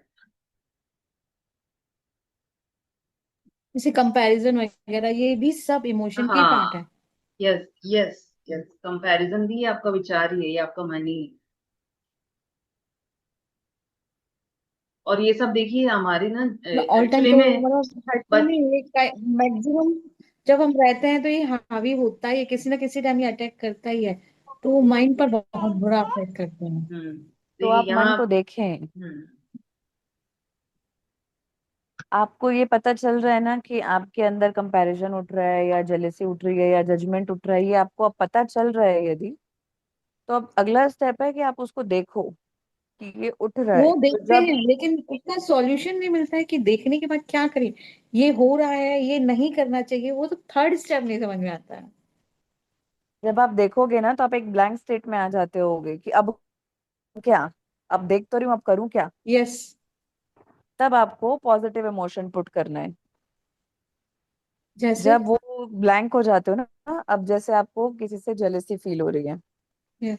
अब आप देख रहे हो जेलेसी आ रही है, बैठी है ये, भले बैठ, जैसे आपको किसी से जेलेसी हो रही है, आपको दिख रहा है ना, जैसे या तो आप किसी को जज कर रहे हो, आपको समझ में आ रहा है कि मैं इसको जज कर ली, अब तो हो गया, वो तो एक मोमेंट का थॉट होता है, आपको जज कर ली, पर ये बैक टू बैक जैसे ओवर थिंकिंग हो रही है, बैक टू बैक हो रही है, अब आप देख रहे हो, अब एक सेकंड के लिए ब्लैंक हो गया कि अब करूं क्या, देख तो रही हूँ, हाँ ये समझ में आ रहा है, ये थॉट आया, अब उसका क्रॉस थॉट डालना है, पॉजिटिव करो उसको, जैसे अगले को जज किए कि ये तो कैसे ड्रेस पहन के आई है, यहाँ पे तो सूट भी नहीं हो रहा है, इसका जज भी नहीं हो रहा है, ये फंक्शन के हिसाब से ये ड्रेस ऐसा पहन के आई है। अब ये थॉट आ गया, अब उसका क्रॉस थॉट डालो कि ठीक है कोई बात नहीं, हो सकता है उसके पास रिसोर्सेज नहीं हो सकता है उसकी स्थिति वैसी हो सकता है उसकी चॉइस वैसी हो, क्यों चॉइस ऐसी हो सकता है उसके बचपन से वो रही उस माहौल में, उसका एनवायरनमेंट वैसा हो, तो उसने वो चूज कर लिया, कोई बात नहीं, अब हो गया, अब खुद को भी क्रिटिसाइज नहीं करना कि मैंने ऐसे कैसे जज कर लिया, खुद को भी ठीक है हो गया कोई बात नहीं, आगे बढ़ो, ज्यादा लोड लेके वो नहीं करना। अब सपोज किसी से जेलसी हो रही है, आपको मन ही मन समझ में आ रहा है कि वो बेहतर कर रही है, मैं ऐसा क्यों नहीं कर पा रही, उसके साथ हो रहा है मेरे साथ ऐसा क्यों नहीं हो रहा, अब जब ये थॉट आ रहा है आपके अंदर, ये अब आप देख रहे हो कि ये आ रही है, चीजें आनी नहीं चाहिए ठीक है पता है, पर आ रही है, अब मैं देख रही हूँ उसको, वो एक सेकंड के लिए ना ब्लैंक स्पेस, ब्लैंकनेस आ जाती है, वहां पे आपको उल्टा उसको रिवर्स थॉट देना है कि ठीक है वो मेरे से बेहतर कर रही है, एक तो अब कंपैरिजन आ गया तभी जेलेसी हो रही है ना, आप खुद को उससे कंपेयर करो तभी आपको वो जेलेसी वाली भावना आ रही है। अब आप उसको देखो कि ठीक है उसकी साधना या उसका जो भी स्थितियां रही होगी उसके साथ वो मुझसे अलग होगी, मतलब नेक्स्ट काउंटर थॉट आप कैसे दोगे कि जो उसकी स्थितियां हैं वो मेरी स्थितियों से अलग होगी, इस वजह से वो ऐसा रह रही है और मैं ऐसा रह रही हूँ, वो भी अपना बेस्ट दे रही है मैं भी अपना बेस्ट दी हूँ, तो उसकी स्थितियों के हिसाब से वो ऐसा एक्ट कर रही है, मेरी स्थितियों के हिसाब से मैं अभी इस स्थिति में हूँ, पर हाँ मैं बेहतर हो सकती हूँ क्योंकि मैं अब साधना कर रही हूँ, चीजें होंगी तो धीरे धीरे विद टाइम वो हो जाएंगी। जैसे ही हम वो चीज को देखने लगते हैं ना, वो ब्लैंकनेस आता है, तब आपको पॉजिटिव इमोशन खुद से क्रिएट करना है, एफर्ट डालना है वहां पर, ऐसा खुद से पॉजिटिविटी आएगी नहीं, वो मेहनत करके डालनी पड़ती है उस समय वहां पे। नेगेटिविटी अपने आप पैटर्न में चलती आ रही है क्योंकि बचपन से वो पैटर्न बन गया है, उसको तोड़ने के लिए एफर्ट डालना पड़ेगा, तो पॉजिटिविटी को जबरदस्ती डालना पड़ेगा वहां पे। और एक्चुअली में ना स्टार्टिंग में बहुत मेहनत लगेगी, क्योंकि इमोशन इतने हैवी हो जाते हैं ना कि हम लोग का कंट्रोल नहीं रहता है, फिर जो ट्रेन चालू होती है ना विचारों की, फिर वो हमारे आपे से बाहर रहती है। कई बार ऐसे होता है जब हम एक्सट्रीम गुस्से में या एक्सट्रीम अंदर से जब आता है तब वहां पे आपको ना ये धीरे धीरे होगा, धीरे धीरे धीरे करके आपको रोकना पड़ेगा, विटनेस करना पड़ेगा, अवेयर होना पड़ेगा कि yes this emotion is coming, अभी भाव आ रहा है मन में, वहां पे पॉज ले लीजिए, रिएक्ट नहीं करना है सबसे पहले, तो स्टार्ट स्टार्ट वहां से करेंगे। फिर जैसे ही आपको एक हल्का पॉज मिलेगा ना वहां मेहनत लगेगी, और एक एक पॉजिटिव एफर्ट डालने में भी मेहनत लगेगी, मतलब एक ही पॉजिटिव थॉट क्रिएट करने में मेहनत लगेगी, ये होगा। बट जैसे जैसे आप एक्चुअली में जितना आप ध्यान करेंगे, जितना ये सब बातों पे मेहनत करेंगे ना, आप देखेंगे ओवर द पीरियड ना बिल्कुल चेंज आता है। आई हैव ऑब्जर्व दिस, तब ये प्रैक्टिस करने से तो बिल्कुल बदलाव आता है। और उसके बाद जहां आपको कंपैरिजन और जेलेसी होती थी ना, वो आना भी बंद हो जाएगी, यू नो यू स्टार्ट, आप सीखना शुरू कर देते हैं वहां पे। जैसे ही जिस इंसान से पहले आपको जेलेसी होती थी या कंपैरिजन होता था, वहां पे आप उससे लर्न करना शुरू कर देते हो, इंस्पायर होना शुरू कर देते हो, यस यार, वी मस्ट, हमको भी ऐसे करना चाहिए, एफर्ट लगाना चाहिए। होगा ये जरूर। मेरा क्वेश्चन था कि ये तो खुद की फीलिंग्स हो गई ना, जैसे मान लो मुझे मतलब नहीं होती जेलसी, पर अगर किसी सामने वाले को होती है, सामने वाला मतलब मिसबिहेव करता है, और या फिर सामने वाला आपसे जेलस है या कंपटीशन कर रहा है, या आप उस आपको हर्ट कर रहा है, तो फिर उसमें अगर आप फिर भी अगर उसके साथ अच्छे बने रहोगे या फिर उससे डिस्टेंस नहीं मेंटेन करोगे, तो ऐसा नहीं हो जाएगा कि वो आपको टेक ग्रांटेड लेने पड़ेगा, ग्रांटेड लेने लगेगा कि यार इसके साथ तो कुछ भी कर दो, उसकी टपली भी मार दो, ये तो नीचे सर झुका के जाने वाले लोगों में से है। तो क्या क्या ही फर्क पड़ता है इसको टीस करने से। तो वहां नहीं हमको स्टैंड लेना पड़ेगा कि नहीं, ये हमारे लिए हार्मफुल है, ये कैरेक्टर, ये ह्यूमन बीइंग, तो हम या तो इससे डिस्टेंस रखें या फिर इसको एटलीस्ट बताएं कि यू आर रॉन्ग। तो वहां नहीं करना आपको सब पड़ेगा। करना है, ऐसा नहीं है कि आप चुप रहिए और आप वो करिए। देखिए ये इंटरनल प्रैक्टिस है। आपको अंदर ही अपने अंदर अंडरस्टैंडिंग क्रिएट करनी है कि वो उनके लाइफ है, उनका कर्मा है, उनका पैटर्न है, इसलिए वो ऐसे ही एक्सेप्टेंस अंदर से आपको क्रिएट करनी है। पर यदि सामने वाला आपके साथ मिसबिहेव कर रहा है या कुछ भी इमोशन उनके अंदर क्रिएट हो रहा है, तो आपके ऊपर निकाल रहा है, एंगर, जेलसी, कुछ भी रीजन हो, कुछ भी इमोशन हो, उस समय पे जो आपको बोलना है वो आप बोलेंगे, पर धीरे बोलेंगे, प्यार से बोलेंगे, आंखों में देख के बोलेंगे। ये महाअवतार जी का बाबा का मैसेज था, हम लोगों को बहुत समय पहले उन्होंने दिया था, पर बहुत लेयर्स में इसका एग्जीक्यूशन है जो अभी तक हम लोग भी 100% नहीं कर पाए। बट अभी आपके लिए भी यही है कि उस मोमेंट में जो आपको अंदर से सही लगे वो आप बोलिए, पर आप गुस्से में आके या आप इमोशन में नहीं बोले। आप धीरे बोलें, प्यार से बोले, और सामने वाले की आंखों में देख के बोलें। जो सही आपको अप्रोप्रिएट लग रहा है वो आप बोलिए बिल्कुल। यदि उसके बाद भी सामने वाला नहीं सुन रहा है तो आप बिल्कुल उससे डिस्टेंस मेंटेन कर लिए। जरूरी नहीं है कि आपको वो रिलेशन मेंटेन करके चलना ही है, या क्योंकि आप स्पिरिचुअल हो तो आपको अच्छा बन के झुक के चलना है। स्पिरिचुअलिटी का बिल्कुल भी ये मतलब नहीं होता है कि आप बहुत अच्छे बन जाओगे और आप हर चीज में एडजस्ट कर लोगे और आप सर झुका के चलते जाओगे। बिल्कुल भी स्पिरिचुअलिटी का ये मतलब नहीं होता है। स्पिरिचुअलिटी का मतलब होता है कि आप आग पे चलोगे, आप ज्यादा अवेयर रहोगे, आप ज्यादा अंडरस्टैंडिंग, इंटरनली वो अपना काम करोगे, इंटरनली आप खुश होने चाहिए।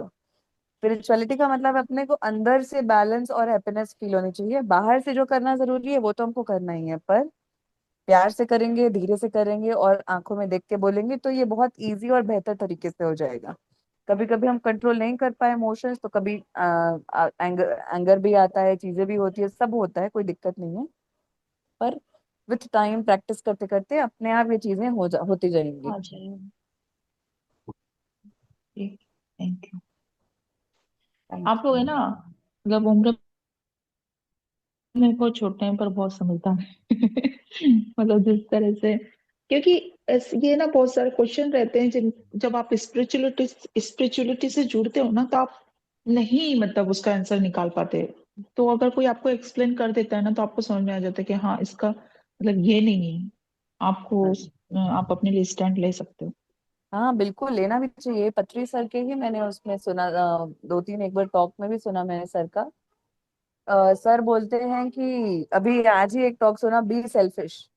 जब तक आप अपना पेट नहीं भरेंगे दूसरों को क्या देंगे, जब तक आप खुद बैलेंस नहीं होंगे दूसरों को क्या बोलेंगे। और एक टॉक में मैंने सर के सुना था कि अ, अगर आपको नहीं पसंद आ रहा है वो व्यक्ति तो आप उससे दूर हो जाइए। बिल्कुल भी आपको जरूरत नहीं है उससे रिश्ता रखने की, उसके पीछे पड़ने की या झुक के चलने की। सर के ही वर्ड्स हैं ये। यदि आपको वो बंदा नहीं पसंद आ रहा आपके जीवन में तो आप वो बंदे से दूर हो जाइए। आप खुश रहना ज्यादा जरूरी है आपका। जब तक आप खुश नहीं होगे अंदर से तब तक आप बाहर क्या दोगे ना, जो अंदर होता है वही बाहर निकल के आता है। जी जी तो जी। अंदर क्या वही रिफ्लेक्ट होगा ना। तो पहले खुद की खुशी, खुद सेटल हो जाओ, खुद बैलेंस हो जाओ, खुद अपनी साधना कर लो, उसके बाद दूसरों के लिए चीजें करो। एक्चुअली ना ये थोड़ा सा पर्सनल था, बट फिर भी मैं शेयर कर देती हूँ। मैं मतलब एक है, कोई है, उन्होंने मुझसे कभी मिसबिहेव नहीं किया, but somebody very close to me उनसे मिसबिहेव किया था। तो वो इतना होल्ड हो गया है ना मुझे कि मैं उसको देख के ना स्माइल कर पाती हूँ ना बात कर पाती हूँ। और कई बार सामने की, की तरफ से उन्होंने मुझे स्माइल देने की या ग्रीट करने की कोशिश करी है, तो आई जस्ट सिंपली इग्नोर। मतलब मेरा ऐसा नेचर नहीं है, मतलब इनफैक्ट मुझे कोई इग्नोर करता है ना तो भी मैं आगे जाके उससे बात कर लेती हूँ, बट उन उसने मेरे साथ कभी डायरेक्टली नहीं किया, बट मेरे वेरी क्लोज के साथ किया। तो बस मुझे ऐसा कि नहीं, ये मैं इससे बात कर ही नहीं सकती, ऐसा हो गया है। देखो इसमें ना एक और पहलू है। थोड़े दिन पहले जब हम लोग दिन वाला ध्यान का सेशन चल रहा था ना, उसमें भी डिस्कस किए थे ये जजमेंट और गॉसिप का इफेक्ट है। जैसे अब यस। आपके किसी क्लोज फ्रेंड के साथ या किसी भी क्लोज व्यक्ति के साथ आपके उन्होंने मिसबिहेव किया।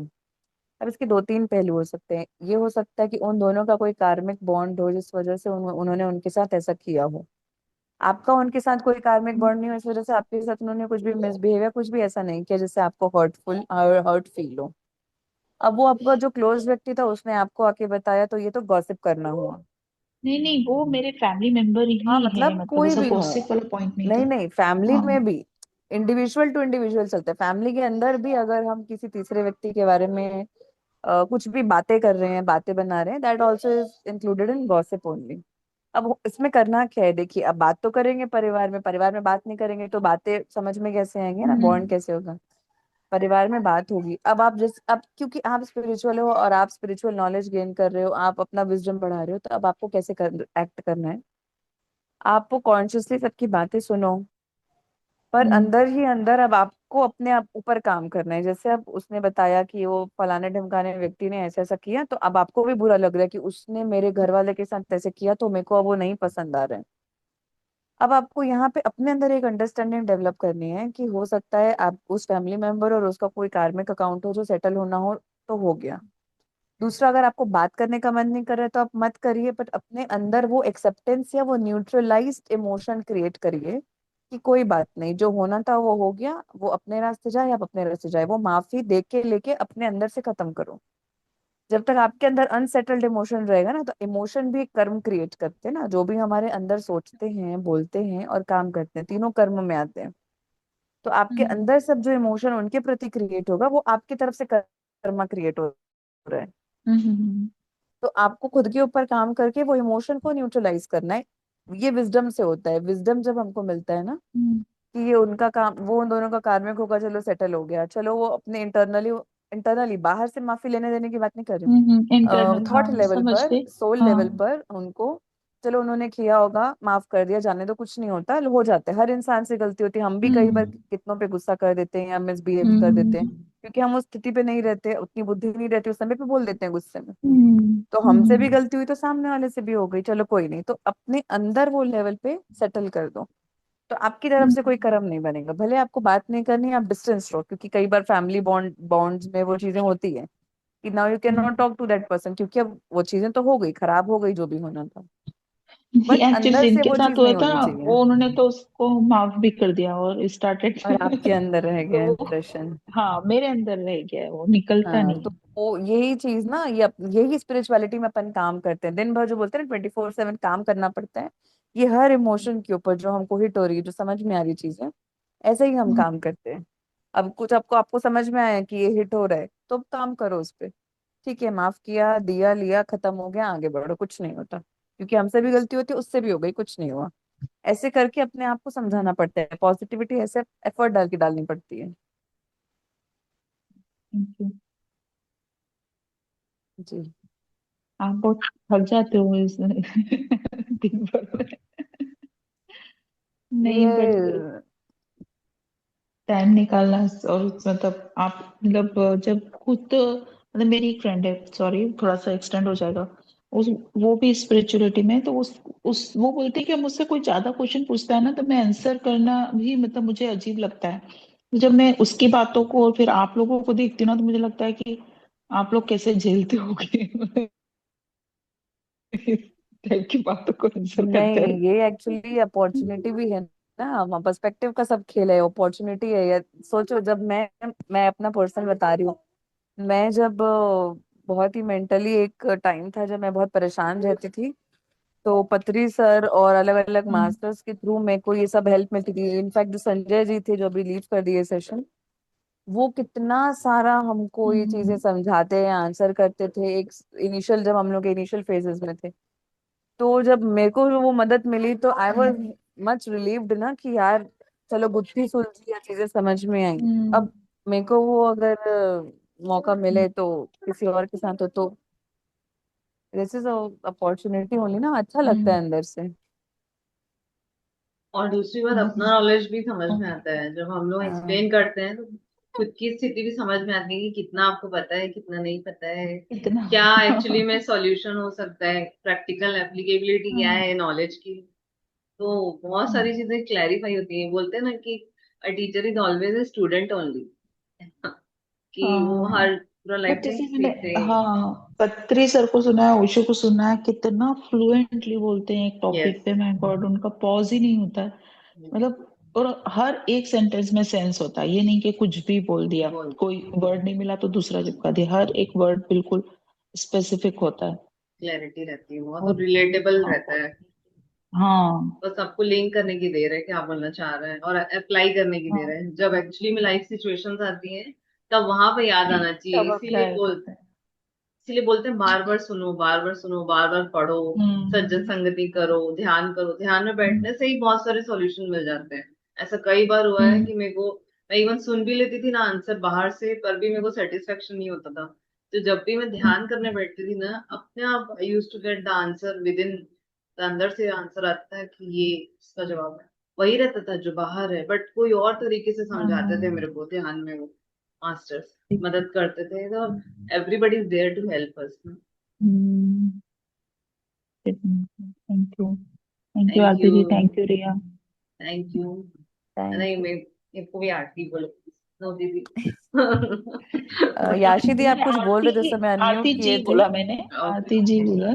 हाँ, दीदी नहीं बोला। ओके। हाँ, याशी दी उस समय कुछ बोल रहे थे, शायद आप अनम्यूट किए थे फिर कॉन्वर्सेशन के बीच में। मैं ये बोल रही थी कि जैसे कभी कभी हमारा किसी से कुछ होता है तो आप बोलते हैं कि ये हम पिछले टाइम पे करके आए हैं, तभी अभी ये सामने आ रहा है तो इसको एक्सेप्ट करो।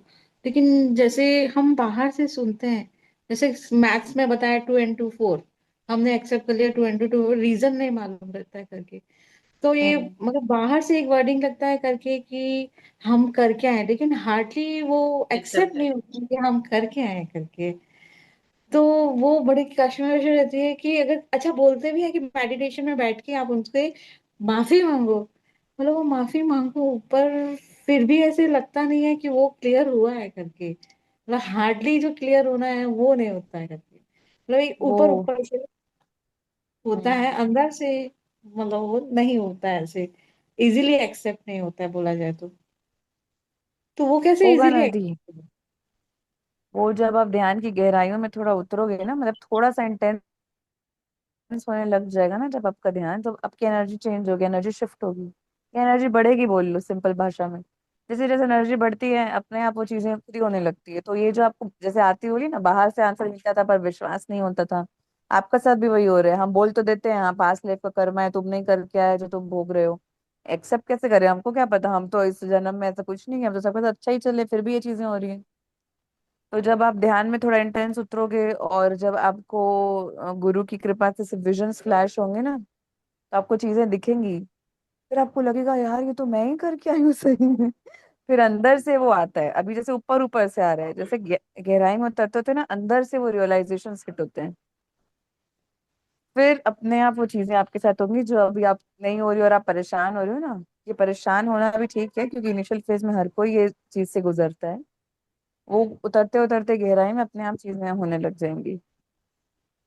अच्छा, और एक ये मेरा भी क्वेश्चन था करके, तो हम लोग मतलब बैठते सोचते हैं कि हम ज्यादा से ज्यादा मेडिटेशन करें, बट कुछ ना कुछ घर में ऐसा कुछ काम या कुछ ऐसा हो जाता है, हम कर नहीं पाते पर करना चाहते हैं, तो उसका क्या मतलब, वो हमारे ऊपर रात मतलब को ऐसे कि ध्यान करो। हमारा आलस है कि मतलब ये मतलब इतना ही लिखा है करके ऐसे करके जैसे बोलते हैं। ना ना ना ना ना, ये लिखा नहीं है, ये आपके एफर्ट के पुरुषार्थ। ऊपर है। वो सोल प्लानिंग हमारी 50% होती है कि ये लिखा है, ये होना है। यहाँ धरती में आने के बाद फ्री विल होती है कि आप जो करोगे वो होगा, वो कर्म फ्री विल वो 50% होती है। मतलब रफली बता रही हूँ, 50-50। एग्जैक्टली ऐसा नहीं होता, 50-50 रफली।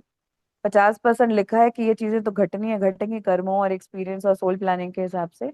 50% हमारे हाथ में होता है यहाँ पर धरती पे उतरने के बाद, कि तुम क्या कर रहे हो वैसा तुमको रिजल्ट मिलेगा। तो जो एफर्ट डालोगे, जो बीज बोगे वही पेड़ उगेगा, जो एफर्ट डालोगे उतना ही रिजल्ट मिलेगा। तो जैसे घर के काम आ जाते हैं या जिम्मेदारियां होती हैं, बच्चे हैं, घर वाले हैं, खाना बनाना, एक्स वाई जेड दुनिया भर के काम है। ये सब तो बाहरी दुनिया के काम हो गए। इंटरनल दुनिया के काम कब करेंगे? सोल को कब खुश करेंगे? उसको कब खाना खिलाएंगे? उसको कब ध्यान की ऊर्जा देंगे? इसका आंसर पत्री सर ने एक लाइन में दे दिया था, जिससे सबका मुंह बंद हो गया था। रात को ध्यान करो। ध्यानियों के लिए रात सोने के लिए नहीं होती है, रात को ध्यान करो। दिन भर काम करो, दिन भर 12 घंटे जितना काम करने करो। 12 घंटे से ज्यादा तो काम किसी के घर पे नहीं होता, होता भी होगा तो 15 घंटे होता होगा। रात कितनी बची? 6 घंटा, 7 घंटा, 8 घंटा, उसमें आप 4 घंटा ध्यान करो, 4 घंटा सो। ये कर सकते हो। सब काम मैं निपटाने के बाद, सब घर घर वालों के सोने के बाद ध्यान करने बैठो। ऐसा करने से क्या होगा, मैं कल ही बता रही थी। जब आप रात को ध्यान करोगे, आपकी एनर्जी जैसे चेंज होने लगेगी ना, तो दिन भर की आपकी स्थिति बदलने लगेगी। दिन को आप ज्यादा फ्री रहने लगोगे, आपकी एफिशिएंसी बढ़ जाएगी, मन ज्यादा शांत रहेगा, मन ज्यादा सॉर्टेड रहेगा, इजीली काम कर पाओगे, दूसरों की बातों का बुरा नहीं लगेगा, तो ओवर थिंकिंग में टाइम वेस्ट नहीं होगा। ये सारी चीजें तब होंगी जब आप रात को 2 3 4 घंटा लगातार ध्यान करोगे, तो दिन भर भी आपको वो असर नजर आएगा। पूरे 24 घंटे में आपको वो फायदा नजर आएगा। इसमें ना रात को एक दो दिक्कत घंटे होती है। जो जी। रात में ध्यान करते हैं ना, जैसे मेरी नींद खुल जाती है 3 o'clock, तो मैं ध्यान करने बैठती हूँ तो हाफ एन आवर तो मैं बैठ पाती हूँ, 40 मिनट तक भी बैठ जाती हूँ। उसके बाद मुझे लगता है लेट जाओ, सो जाओ मत। सोते सोते ध्यान करो, तो वो बैठे बैठे नहीं हो पाता। आप तकिया लगा के, टेक लगा के करो। पिरामिड का यूज करो, पिरामिड से हेल्प मिलती है। लेट के नहीं करना होता, बैठ के करो। जमीन पर बैठे में वो ज्यादा इफेक्टिव रहता है। मैं ऑब्जर्व की हुई हूँ। बेड पे मैं भी सो जाती हूँ। सुबह 4 बजे वाला एक सेशन स्टार्ट किए थे, आधे टाइम मैं ही सोते रहती थी। तो तो स्टार्टिंग के मिनट्स में होता था, फिर कब मैं लुढ़क गई बेड में पता नहीं चल रहा था। तो फिर मैं जमीन में बैठना स्टार्ट करी कि हम्म। नीचे बैठ कर ध्यान होता है, और वहां पे क्योंकि ज्यादा, और आपको एक्चुअली में ये संकल्प लेना पड़ेगा कि कॉन्शियसली ध्यान करना है। हाँ मतलब हाँ। आप एक संकल्प लीजिए या मास्टर से 5 मिनट। रिक्वेस्ट कीजिए कि कॉन्शियस होकर मेडिटेशन करना है मुझे, प्लीज हेल्प। तो होगा, ये जरूर होगा। ठीक इसके है। लिए भी हेल्प मांगनी पड़ते हैं ऐसे कि प्लीज हम्म। हेल्प कर। आप बस बोलने की देर इंटेंशन से है। भी हो हाँ। जाएगा, हाँ। इंटेंशन रखोगे ना वैसा, कि मेरे को बैठना है, मेरे को हेल्प कर दो यार। हम्म। अपना आलस भी उससे टूटता है, पता है। हम जैसे आलस हो रहे हैं, बट वो मास्टर्स हमको धक्का देते हैं, करो। मैं आपको एक एक्सपीरियंस बताती हूँ। मैं अभी ये आरती 4 to 7 वाला सेशन स्टार्ट की थी, तो 10 दिन तो शुरू में मैं उठ नहीं पाई। फिर मैंने संकल्प डाला कि मेरे को बैठना है, ध्यान करने, मेरे को टाइम बढ़ाना है। और मैं दिन भर में भी सिर्फ 1 सवा घंटा बैठ रही थी, और रात को भी सोने से पहले जितनी देर, क्योंकि मीरू को सुलाते सुलाते ना थक के मेरे को नींद आ जाती थी, सुलाते सुलाते मैं ही सो जाती थी। तो मैंने संकल्प डाला कि ये उठती है, अब मैं 4 बजे फोन करने बोलूंगी तो दोनों की नींद डिस्टर्ब होगी। पर मैं संकल्प डाले कि प्लीज मेरे को उठा देना यार, मेरे को कुछ तो करना है, ये संकल्प डाली हूँ मैं। अगले दिन मीरू 4 सवा 4, 4:30 के आसपास रोना चालू की, तो मेरी नींद खुल गई। फिर मैं उसको सिर्फ 2 बार से थप थप क्यों, वो सो गई और मेरी नींद खुल गई। तो फिर मेरे को समझ में आया, अच्छा ये तरीका था मेरे को उठाने का, क्योंकि वो सिर्फ रो रही और 2 मिनट में सो भी गई, वरना मोस्टली ऐसा 2 मिनट में सोती नहीं है वो। फिर मैं ध्यान हम्म। करने बैठ गई। फिर दूसरे दिन क्या हुआ, मेरा अलार्म बजा, मैं अलार्म बंद की, 2 अलार्म मैंने बंद की, 1 घंटा लेट हो गया था ऑलरेडी, मेरे को 5 सवा 5 बज चुका था, 4 से 7 सेशन चलता था। तो मीरू टर्न होती है, मेरे फेस पे उसकी लात पड़ी, घूमते घूमते वो मेरे चेहरे पे लात मारी, और बढ़िया सो गई। और वो लात मारी तो मैं झटके से उठी, और मैं टाइम देखी, 5:15 5:30 पे मैं ध्यान करने बैठ गई। तो मैं बोली मास्टर से रिक्वेस्ट करो तो बच्चा लात मार के भी उठाता कि उठो साधना करने बैठो। ये तो मीरू है, उसके पहले भी हम लोग ऐसा ट्राई किए हैं, संकल्प लेके डाल के सोते हैं कि हमको ध्यान करने हेल्प करना, किसी ना किसी रीजन से आंख खुल जाती थी, कभी अलार्म, कभी कुछ, कभी कुछ कुछ होता है, और मास्टर्स आपको उठा देते हैं कि टाइम हो गया, उठो बैठो ध्यान करो। Thank you. ये तो थैंक यू, आपने बहुत अच्छा बताया कि हेल्प मांगने से हमारा मतलब अपने आप में एक ओ, टाइम निकलेगा, जो हमारे जो एक्सक्यूजेस रहते हैं कि नहीं ये है वो है, तो कम टाइम ही बैठ पाते हैं, तो बेटर है करके कि हेल्प, मतलब हेल्प मांगे, क्योंकि अगर हमको इम्प्रूव करना है तो।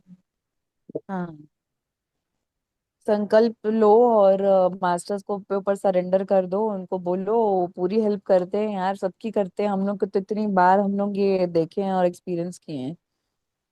वो अपने आप चीजें होंगी, खुद को भी फिर जैसे एक दो बार आपके साथ ही होगा ना, तो फिर खुद को और मोटिवेशन मिलता है कि यार जब मास्टर्स हेल्प कर रहे हैं तो हमको और एफर्ट डालना चाहिए, ये चीजें होने लगती हैं। अच्छा, आपने एक नया बताया, तो ये मतलब हम लोग अब करेंगे करके, ऐसे लगता है करके कि टाइम तो निकाल रहे हैं, निकल ही नहीं रहा है, चाहते हैं पर हो नहीं रहा है, तो हाँ, वो समझ दिन नहीं भर आता। आपको घर पे टाइम नहीं मिलेगा मोस्टली, उनके लिए है जो भी मोस्टली हाउस वाइफ्स रहती हैं, वर्किंग रहती हैं, दिन भर तो ऑक्यूपाइड रहता है, करें कब, वो उनके लिए रात का टाइम है। तो जब आप जैसे संकल्प डालोगे ना, तो आपको बैठने में भी हेल्प मिलेगी, जैसे थके हुए हैं बैठ नहीं पा रहे, संकल्प डालो, मास्टर से हेल्प मांगो, तो आपको एनर्जी देंगे कि आप बैठ के ध्यान कर पाओ ज्यादा देर। हाँ, जैसे अभी बताया कि हाँ लेट के भी कभी कभी आलस आता है, चल लेट के करते हैं, फिर उसमें नींद आ जाती है, तो अब समझ में नहीं आता हम सो रहे हैं कि जाग रहे लेट हैं। के ध्यान सिर्फ उन लोगों के लिए अलाउड था, ये भी मैं बोल रही हूँ, मैं 25 साल के मुंह से ये नहीं सुनी हूँ, जो लोग कि स्पाइन में प्रॉब्लम हो या वो बैठ ही नहीं पा रहे, मेडिकली वो उनको अलाउड नहीं है बैठना, उनको सर कहते थे कि आप लोग लेटे लेटे पिरामिड लगाओ और श्वासों पे ध्यान दो, तो आपको एनर्जी मिलेगी, तो आप उठ के बैठ के ध्यान करोगे। हम लोग तो हेल्दी लोग हैं, हम क्यों लेट के ध्यान करेंगे, हम बैठ के ध्यान कर सकते हैं, हमको लेट के करना ही नहीं है ध्यान, उसको ध्यान कहलाएगा ही नहीं, वो नींद कहलाएगी सीधा। अच्छा, हम लोग सोचते हैं वो भी ध्यान है, सब ऐड हुए। ना ना, लेट के कोई ध्यान नहीं होता है, वो सिर्फ उनके लिए जिनको मेडिकली पॉसिबल नहीं है, उनकी बॉडी अलाउ ही नहीं कर रही उनको बैठ के ध्यान करने में, सिर्फ उनके लिए है वैसा। अच्छा, ये भी एक नया, हम लोग तो थोड़ा बैठते हैं, थोड़ा टेढ़ा होते होते सीधा, फिर तो सीधा योग योग ऐसे निद्रा, निद्रा। योग बैठे निद्रा बन नहीं। गई वो। हाँ जी। पर है वो निद्रा ही पर। हाँ जी, वो है तो निद्रा अ, ही। हम्म। मतलब जो ध्यान रहता है उसमें पूरे टाइम ऐसा आपको पता रहता है कि आप ध्यान में हो? क्योंकि मेरे नहीं, साथ तो ऐसा नहीं, होता है, कई मैं बार नहीं बैठे नहीं। बैठे भी सो जाती हूँ। हाँ, वो ऐसा होगा कई बार, कोई कॉन्शियसनेस नहीं रहेगी, कोई होश नहीं रहेगा, सर भी पूरा झुका हुआ रहेगा, वो सब कुछ ठीक है, हाँ। वो सब ध्यान में ही रहता है। धीरे धीरे हम्म, प्रैक्टिस करते करते वो अवेयरनेस आती है, वो कई कई लोगों को कई साल लगते हैं, महीने लगते हैं। शुरू में ऐसा बिल्कुल नहीं होता कि अवेयरनेस पूरे टाइम रहेगी, शुरू में तो हर कोई सो जाता है, गायब हो जाता है, गुप्त, ये सब शुरू में हाँ। होता है, ये बिल्कुल नॉर्मल है और ऐसा होता ही है, प्रोसेस है, वो पार्ट ही वैसे है। बट चेंजेस आपको फिर भी दिखेंगे। मतलब हाँ। ऑल्दो आपको अपना शरीर गिरा हुआ है या मुंडी झुकी हुई है, पूरी बॉडी गिर गई है, but still it is hmm, meditation, और आपको डिफरेंस दिखेगा ही उसका कंसिस्टेंटली करने से। आप ओवर द डे चेंज देखोगे अपने अंदर, बाहर, सब जगह। Okay, okay. Thank you, thank you everyone, सारे क्वेश्चन आंसर्स के लिए, अपने इनपुट्स देने के लिए। बहुत अच्छा लगा आपसे बात करके। हर बार हम लोग मीटिंग में कुछ एक्सपेक्ट करके आते हैं, पर हो कुछ और ही जाता है, और बहुत अच्छा ही होता है। मतलब बियॉन्ड एक्सपेक्टेशन अच्छा होता है। तो thank you thank so you. Much, सब मास्टर्स को बोलूंगी। और मुझे ये क्वेश्चन मतलब आउट ऐसे जो आप पढ़ते हैं उससे अलग है, फिर भी सॉरी, बट मुझे लगता है कि ये भी क्लियर हुए तो फिर और अच्छे से मेडिटेशन होगा। तो सॉरी, मैं आप लोग को डिस्टर्ब करती हूँ। नहीं नहीं। हाँ, सेम स्वाध्याय टू का सेम मुझे मतलब भी ही फील नहीं होता है कि मेरे क्वेश्चन से कितना इरिटेशन हो रहा होगा, नहीं बट वो नहीं, नहीं मेरा नहीं, ऐसा बिल्कुल नहीं। हम लोग को सब एक्चुअली अच्छा बोल लगता रहे है हैं। बहुत, एक्चुअली पता है कि क्वेश्चंस आ रहे हैं, ये बहुत अच्छी बात है। सबसे पहले तो क्वेश्चंस आ रहे हैं, somebody is there, fellow meditators हैं साथ में हमारे, जिनको ये सवाल ऐसे ही टाइप के आते हैं कि हम भी इसी फेज से गुजर चुके हैं, हम लोगों को भी ऐसे ही बहुत भयानक सवाल आते थे सबके सब, और हम लोगों को भी आंसर मिलते थे, हम लोगों को भी अच्छा लगता है बताने में। एंड आई होप आप लोग सेटिस्फाइड हो, और हाँ हाँ। जी, हम लोग इट हेल्प्स। सेटिस्फाई, मतलब एक्साइटमेंट रहता है शायद और आगे क्या होगा, इसलिए क्वेश्चन ज्यादा आते हैं। हाँ। वेब एक सीरीज तो ही। आप आज ना आप लोग आज ही एक्सपेरिमेंट करो, अभी रात तो हो ही गई है ना, तो पूरा वाइंड अप करोगे जैसे भी, जो भी घर का रूटीन होता होगा, उसके बाद आप लोग संकल्प डाल के बैठो और मास्टर से हेल्प लो। ये 2-3 दिन एक्सपेरिमेंट करो, देखो क्या होता है आप लोग के साथ, फिर मेरे को बताना आप लोग टेक्स्ट मैसेज करके या वॉइस मैसेज करके। बिल्कुल बिल्कुल, ये है तो ठीक आज से स्टार्ट करेंगे। हाँ, ठीक है चमत्कार होगा मास्टर्स। देखना। जी सॉरी, थैंक चलो, यू। बहुत ज्यादा टाइम लेते हैं हम लोग का, रात भी हो जाती है, थोड़ी शर्म भी होती है, पर क्वेश्चंस खत्म ही नहीं होते हैं। ठीक है मास्टर्स, सॉरी, फिर thank you so wind up much. करते हैं। Thank you so much everyone okay, for joining. दामा पत्री जी को धन्यवाद करते हुए, सभी मास्टर्स को ग्रेटिट्यूड एक्सप्रेस करते हुए हम आज का सेशन यहीं पे क्लोज करते हैं। Thank you so much for joining. Good night, happy thank you. Meditation.